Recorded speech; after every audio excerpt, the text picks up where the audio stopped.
All right, top 10 Charizards. We have more Charizards in the past 3 years than ever before in Pokemon.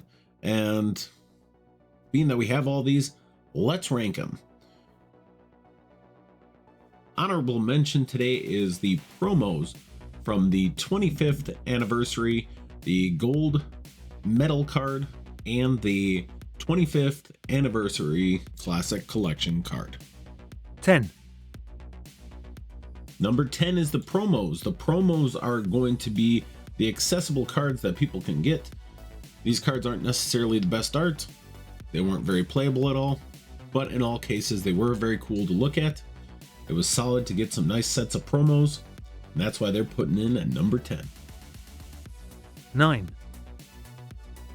Number 9, in a controversial spot, we have the Rainbows. I'm not a huge fan of the Rainbow Pokemon or the Rainbow Trainers. I feel like the arts are better when you have them in full color. But again, the Rainbows will be right here in number 9. All these cards are very sought after and very collectible. Just not my cup of tea. 8. In number 8, we have our first playability slot. We have the Gold Charizard EX from Obsidian Flames. The gold card is a rarity that I do happen to like, but I'm not overly seeking after gold cards. I will say that this card is the most playable of all the Charizards in Modern Era. This is actually a meta card, and that is the reason why it is ahead of the Rainbow cards, because obviously they're more valuable. This card is just far more playable. 7. At number 7, we'll have a quick one, the Radiant Charizard. A playable card from Pokemon Go and Crown Zenith. Fantastic card and extremely playable. 6.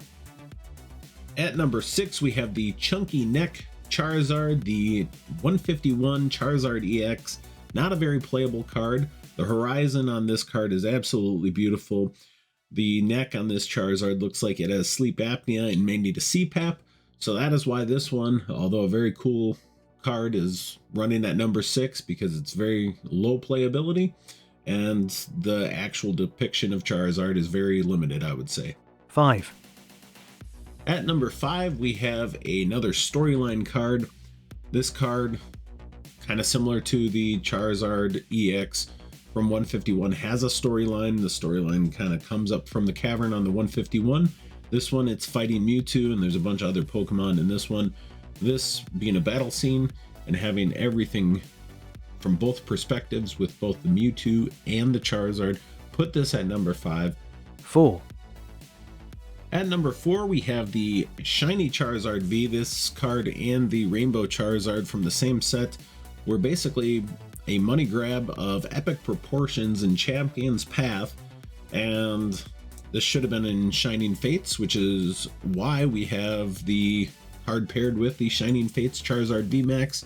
These two cards should have been paired together in the same set. With it being the way it is, they were not. However, these two cards are fantastic, and both of them are put up here.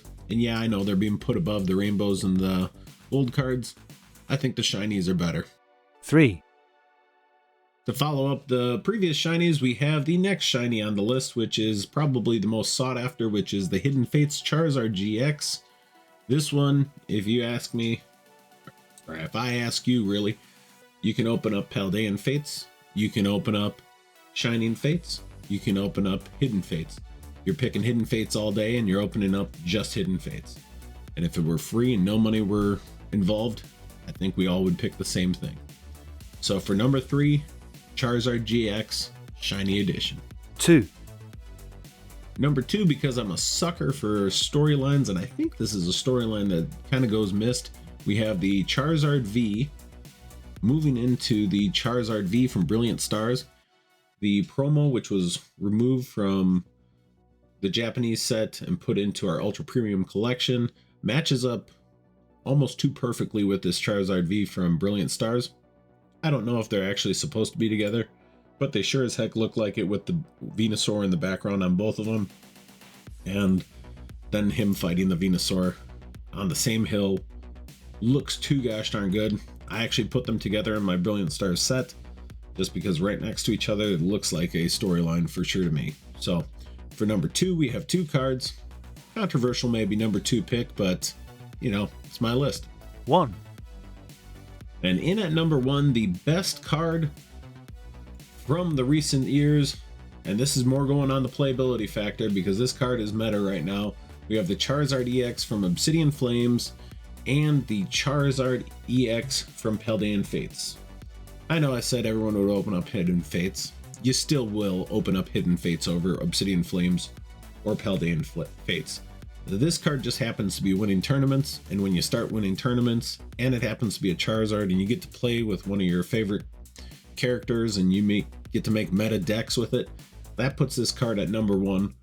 Nobody can argue with the fact that this card, playability wise, is the best Charizard we've seen in probably a decade. Thank you guys for watching, and if you didn't like it,